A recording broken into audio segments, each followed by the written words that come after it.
খালেদা জিয়ার অবস্থা কিছুটা ভালো হলেও স্থিতিশীল নয়। বিদেশে নেওয়ার প্রস্তুতি রেখেছে মেডিকেল বোর্ড। সুস্থতা কামনা রাজনীতিবিদদের। উপদেষ্টা পরিষদের বিশেষ সভায় বেগম জিয়ার আরোগ্য কামনা। দোয়া চাইলেন রাষ্ট্রপতি। সংকটকালে মায়ের স্নেহ পাওয়ার তীব্র আকাঙ্ক্ষা তারেক রহমানের। ফ্যাসিবাদের দোসরদের শাস্তির আওতায় আনার দাবি মির্জা ফখরুলের। দেশে এখনও দুর্বৃত্তায়ন বিদ্যমান, মন্তব্য জামাত আমিরের। ডিসেম্বরের দ্বিতীয় সপ্তাহে নির্বাচনের তফসিল ঘোষণা, জানালেন সিইসি। গ্রহণযোগ্য ভোট আয়োজনে সহযোগিতার আশ্বাস ইইউ এর।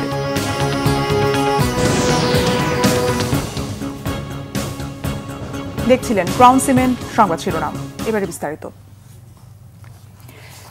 বেগম খালেদা জিয়ার অবস্থা এখনও স্থিতিশীল নয়, তবে গত রাতের চেয়ে কিছুটা উন্নতি হয়েছে বলে জানিয়েছেন বিএনপির vice chairman advocate Joynal Abedin. নাগরিক ঐক্যের সভাপতি মাহমুদুর রহমান মান্না জানিয়েছেন, বেগম জিয়ার শারীরিক অবস্থার একটু উন্নতি হলে বিদেশে নেয়ার কথা জানিয়েছেন চিকিৎসকেরা। বেগম জিয়াকে দেখতে যাওয়া রাজনৈতিক নেতারা বলছেন, দেশের রাজনৈতিক অভিভাবক হিসেবে রাষ্ট্র ও দেশের রাজনীতির জন্য বেগম খালেদা জিয়ার সুস্থ হয়ে ওঠা জরুরি। দলের ভারপ্রাপ্ত চেয়ারম্যান তারেক রহমান সার্বক্ষণিক খোঁজ খবর নিচ্ছেন বলেও জানান তারা। আরও জানাচ্ছেন জাহাঙ্গীর আকন্দ। গত রবিবার হঠাৎই শ্বাসকষ্ট নিয়ে রাজধানীর এভারকেয়ার হাসপাতালে ভর্তি হন বিএনপি চেয়ারপারসন বেগম খালেদা জিয়া। তারপর থেকে এখনো পর্যন্ত হাসপাতালেই ভর্তি আছেন তিনি। বেগম জিয়া ডায়াবেটিস, হৃদরোগ, লিভার আর্থারাইটিস সহ নানা রোগে আক্রান্ত।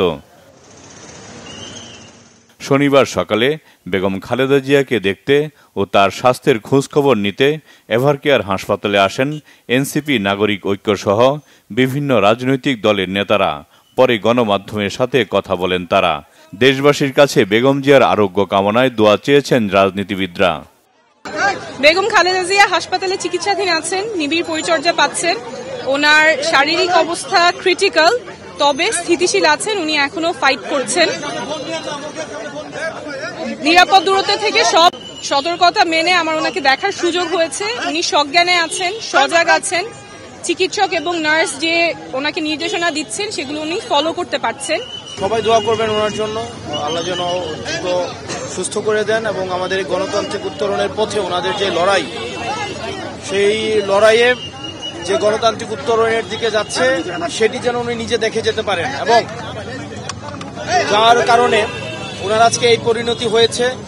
একটা ক্লিনিক্যাল একটা অপারেশনের মধ্য দিয়ে উনি গিয়েছেন, ওনাকে মেডিকেলের অত্যাচারের মধ্য দিয়ে গিয়েছেন। আমার মনে হয় আল্লাহ উনাকে হাসিনার ফাঁসি দেখা পর্যন্ত উনাকে যেন আল্লাহ বাঁচিয়ে রাখেন। যেই সংবাদে সবার মধ্যে উদ্বেগ সৃষ্টি হয়েছিল, পরিস্থিতি তার চাইতে কোন রকম অবনতি হয়নি, স্টেবল আছে।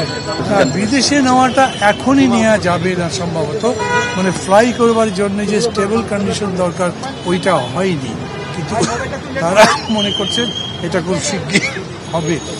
আর বিদেশে যাবার জন্য যে প্রস্তুতিগুলো নিতে হয় সেই প্রস্তুতিগুলো তারা নিয়ে রেখেছেন। তাই আমাকে কোন দেশে এটা কোনো নাম শোনা হচ্ছে? সিঙ্গাপুর তো প্রস্তাব করা হয়েছে, ইউরোপের কথাও বলা হয়েছে, ওইটা তারা সিলেক্ট করেনি এখন। বেগম জিয়াকে দেখতে সকালে এভারকেয়ার হাসপাতালে যান বিএনপি নেতারা। পরে সাংবাদিকদের বিএনপি নেতারা বলেন, বেগম খালেদা জিয়ার পরীক্ষা নিরীক্ষা চলমান রয়েছে। গতকালকে খুবই সংকটাপন্ন ছিল, আমরা খুব আতঙ্কগ্রস্ত ছিলাম, কিন্তু আজকে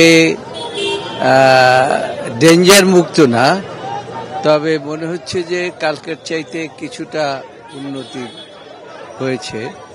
তবে এটাকে উন্নতি বলা যাবে না, এই কারণে বলা যাবে না যতক্ষণ পর্যন্ত ম্যাডাম পূর্ণ একটা সুস্থতার দিকে না এগোবে ততক্ষণ পর্যন্ত আমরা বলতে পারবো না যে ম্যাডাম সুস্থ হয়ে গিয়েছে।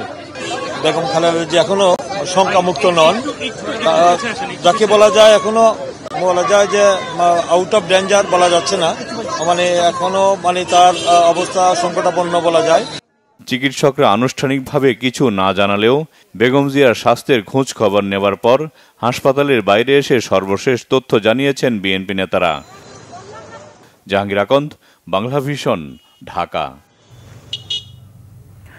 উপদেষ্টা পরিষদের বিশেষ সভায় সাবেক প্রধানমন্ত্রী ও বিএনপি চেয়ারপারসন বেগম খালেদা জিয়ার দ্রুত আরোগ্য কামনা করে দোয়া ও মোনাজাত অনুষ্ঠিত হয়েছে।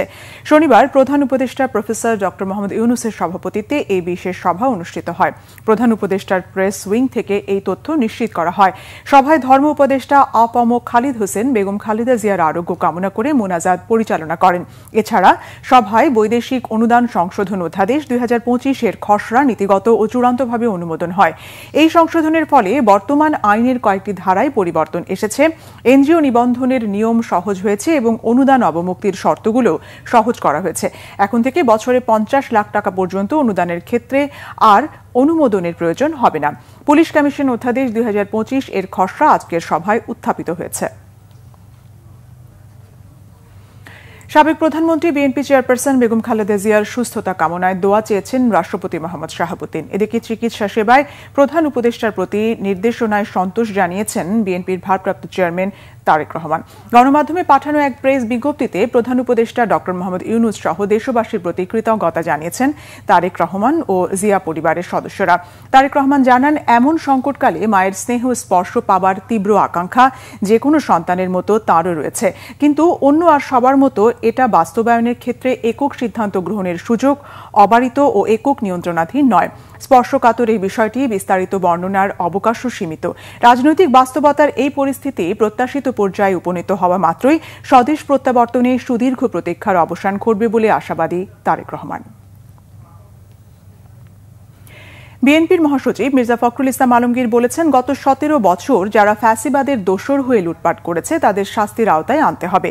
তবে তাদের প্রতিষ্ঠানগুলো সচল রাখা উচিত যাতে শ্রমিকরা বেকার হয়ে না পড়ে।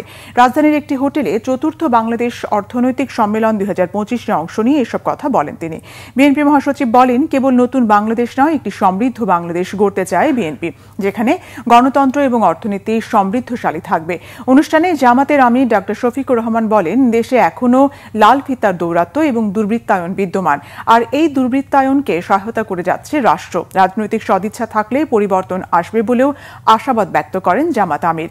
অনুষ্ঠানে বাংলাদেশ ব্যাংকের governor doctor Ahsan H Mansur বলেন, দেশে ডলারের কোনো সংকট নেই, আমদানি রপ্তানি আগের চেয়ে বেড়েছে বলেও দাবি করেন তিনি। গভর্নর বলেন, আগামী রমজানে নিত্যপণ্যের সংকট হবে না, অর্থ পাচার আগের চেয়ে কমেছে বলেও জানান ডক্টর আহসান এইচ মনসুর।